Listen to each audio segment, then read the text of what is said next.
പ്രവാസി മലയാളികൾ ഏറെ പ്രതീക്ഷയോടെ നോക്കിക്കാണുന്നതാണ് ലോക കേരള സഭ. ലോക കേരള സഭയിൽ പങ്കെടുക്കുക എന്നതിനപ്പുറത്തേക്ക് സമ്മേളനത്തിൽ നടന്ന സന്ദേശങ്ങൾ ലോകത്തിനു മുന്നിൽ പകർന്നു നൽകുക എന്നൊരു ഉത്തരവാദിത്വം കൂടി ഓരോ സഭാംഗത്തിനുമുണ്ടെന്ന് കാനഡയിൽ നിന്ന് വന്ന സൂരജ്. കാനഡയിലെ മലയാളികളുടെ പ്രതിനിധിയായാണ് സൂരജ് ലോക കേരള സഭയിൽ എത്തിയത്. ഓരോ പ്രവാസി മലയാളിയുടെയും അഭിമാനമാണ് ലോക കേരള സഭ. ഓരോ തവണ സമ്മേളനത്തിൽ പങ്കെടുക്കുമ്പോഴും കൂടുതൽ പ്രതീക്ഷയോടെയാണ് ഓരോ പ്രവാസിയും ലോക കേരള സഭയിലേക്ക് എത്തുന്നത്. കാരണം ഞങ്ങളെ കേൾക്കാനും ഞങ്ങൾക്ക് പറയാനുള്ളത് പറയാനും അതുപോലെ ഞങ്ങൾക്ക് ആവശ്യമുള്ള കാര്യങ്ങൾ ചെയ്തു തരാനും ഒരു ഗാർഡിയനെ പോലെ, ഒരു രക്ഷിതാവിനെ പോലെ ഒരു സർക്കാർ ഉണ്ട് എന്നുള്ളത് ലോകത്തിന് മുൻപിൽ തെളിയിച്ച ഒരു സംവിധാനമാണ് ലോക കേരള സഭ എന്നുള്ളത്. കാനഡയിലെ മുഴുവൻ മലയാളികളെയും പ്രതിനിധീകരിച്ചാണ് സൂരജ് ലോക കേരള സഭയിൽ എത്തുന്നത്.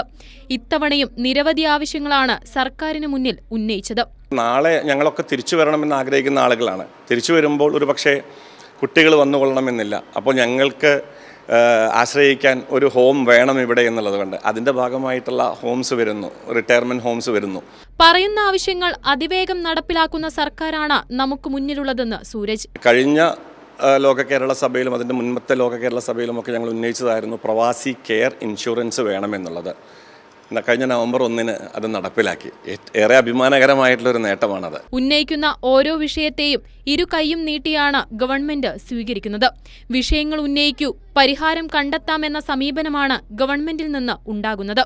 അതുകൊണ്ട് തന്നെ സഭയിൽ വന്നുപോകുന്ന ഓരോ പ്രവാസി മലയാളിയും തികഞ്ഞ ആത്മസംതൃപ്തിയോടെയാണ് മടങ്ങുന്നത്. കൈരളി ന്യൂസ്, തിരുവനന്തപുരം.